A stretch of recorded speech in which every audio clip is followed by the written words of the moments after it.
اسٹیشنوں پر کیمرے لگے ہوتے ہیں، ایئرپورٹ کے اوپر کیمرہ، بڑی بڑی دکانوں میں کیمرہ۔ یہ کیمرے کیوں لگے ہوتے ہیں؟ یہ کیمرے، ان کو کہا جاتا ہے سی سی ٹی وی کیمرہ، ان کو کہا جاتا ہے سیکیورٹی کیمرہ۔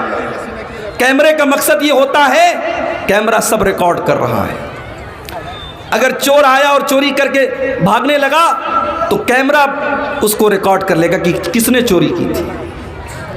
میرے پیارے ساتھیوں، یہ انسانوں کے بنائے ہوئے کیمرے آج چوری سے بچا رہے ہیں۔ انسانوں کے بنائے ہوئے کیمرے لگے ہیں تو چور چوری سے ڈر رہا ہے، زناکار زنا سے ڈر رہا ہے، بلاتکاری بلاتکار سے ڈر رہا ہے، لڑکیوں کو چھیڑنے والا چھیڑنے سے ڈر رہا ہے۔ انسان کے بنائے ہوئے کیمرے کا اتنا ڈر ہے، ذرا سوچو، اللہ کا کیمرہ تو 24 گھنٹے چل رہا ہے، اللہ کا کیمرہ تو سب کچھ ریکارڈ کر رہا ہے، اور اللہ کا کیمرہ کبھی بند ہونے والا نہیں ہے۔ انسان کا کیمرہ تو بند بھی ہو سکتا ہے، خراب بھی ہو سکتا ہے، اس کا سسٹم فیل بھی ہو سکتا ہے، مگر اللہ کا جو کیمرے کا سسٹم ہے وہ کبھی فیل نہیں ہو سکتا۔ وَإِنَّ عَلَيْكُمْ لَحَافِظِينَ كِرَامًا كَاتِبِينَ يَعْلَمُونَ مَا تَفْعَلُونَ، ہم نے تمہارے اوپر کرامن کاتبین کو ریکارڈ کرنے کے لیے رکھ دیا ہے۔ تمہارے ایک ایک عمل کو وہ ریکارڈ کر رہے ہیں، تمہاری ایک ایک ایکٹیویٹی کو وہ لکھ رہے ہیں۔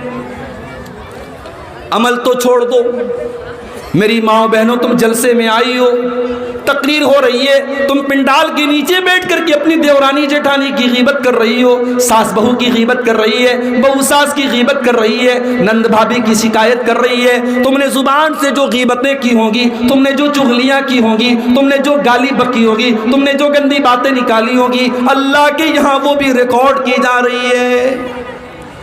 ما یلفظ من قول الا لدیہ رقیب عتید، میرے بندو، تمہاری زبان سے نکلنے والے الفاظ ریکارڈ کیے جائیں، اور قیامت کے دن ہماری زندگی بھر کی وہ ریکارڈنگ ہمارے سامنے لائی جائے گی۔ ذرا تصور کرو میرے بھائیوں، دنیا میں ہم نے بہت سارے ایسے گناہ کیے ہیں جو ہم کو پتہ ہے، اللہ کو پتہ ہے، ہماری ماں کو بھی نہیں معلوم، ہمارے باپ کو نہیں معلوم، ہمارے بھائی کو نہیں معلوم، ہمارے پڑوسیوں کو نہیں معلوم۔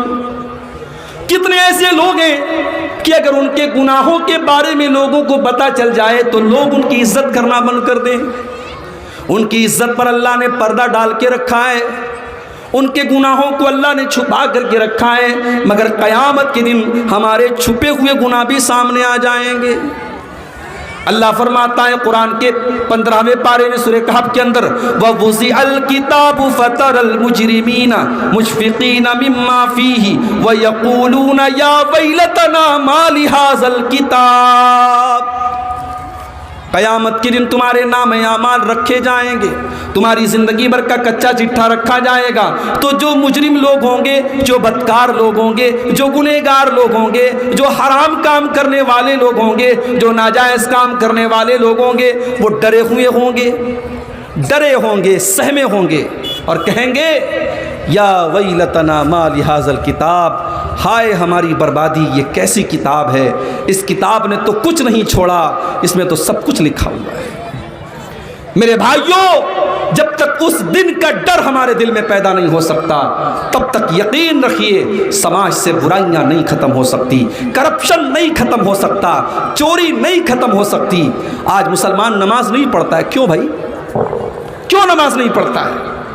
کتنی بڑی تعداد آج ہماری اور آپ کے بیچ میں ہے جسے 5 ٹائم کی نماز کی کوئی پرواہ نہیں ہے، حی علی الصلاۃ کی آواز آتی رہتی ہے، اسے کوئی فکر نہیں ہے، وہ بازار میں لگا ہوا ہے، کاروبار میں لگا ہوا ہے۔ میرے بھائیوں، کیا نماز آپ کے کاروبار پر اثر ڈالے گی؟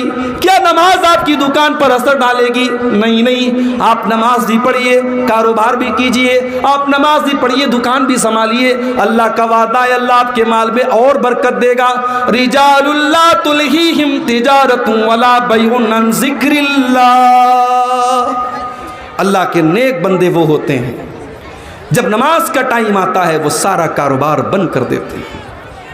ابھی سیریا کے زلزلے میں ایک 6 یا 7 سال کی بچی جب 3 دن کے بعد زندہ بچ کر کے نکلتی ہے اور ہوش میں آتی ہے تو پہلا جملہ اس کے منہ سے یہ نکلتا ہے کہ کم من صلاۃ ضیعتھا، میں نے کتنے ٹائم کی نمازوں کو چھوڑ دیا۔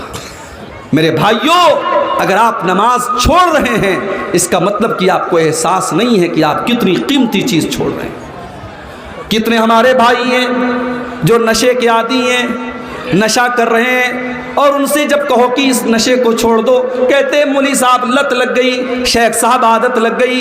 میں کہتا ہوں کہ دنیا کی بڑی سے بڑی عادتیں اگر آپ کا ارادہ پکا ہو جائے، آپ کا ایمان مضبوط ہو جائے تو عادتیں چھڑائی جا سکتی ہیں۔ نبی کے صحابہ کے دور میں بھی شراب کی لت لگی تھی، شراب کی عادت تھی، لوگوں کو دسترخوان پر شراب رکھا جاتا تھا، لیکن جب قرآن کی آیت نازل ہوئی صحابہ نے اپنے اپنے گھر سے شراب کے برتن نکال کے توڑ کے پھینک دیے۔ میرے بھائیوں، اگر ایمان کی طاقت آپ کے اندر پیدا ہو جائے تو کوئی بھی لت اور کوئی بھی عادت چھوٹنے میں دیر نہیں لگتی۔ اور میں امید کرتا ہوں کہ آئندہ رمضان کا مہینہ بالکل سایہ فگن ہونے والا ہے۔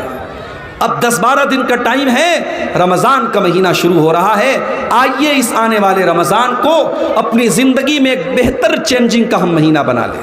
ہمارے اندر جو بری عادتیں ہیں، کوئی بیڑی پی رہا ہے، کوئی سگریٹ پی رہا ہے، کوئی گندے کام میں لگا ہوا ہے، کوشش کیجئے کہ آنے والے رمضان میں ہم بری عادتوں کو چھوڑنے کا مہینہ اس کو بنا لیں۔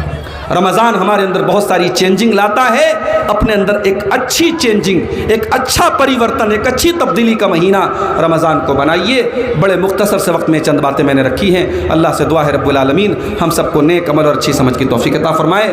اللہ تعالیٰ اس مدرسے کے لیے جو لوگ تعاون کر رہے ہیں اللہ ان کے تعاون کو اللہ قبول فرمائے، اور جو لوگ ابھی تک پیچھے رہ گئے ہیں اللہ ان کو بھی توفیق دے، وہ آگے بڑھ چڑھ کر کے اس میں حصہ لیں۔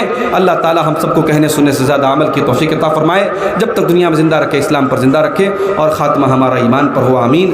وآخر دعوانا ان الحمد للہ رب العالمین۔ جزاک اللہ خیر الجزا، شکر اللہ لک۔ یہ تھے مولانا عبدالغفار سرزی صاحب جو بنارس کے سرزمین سے چل کر آئے تھے، اور وقت کی تحریک کی بنیاد پر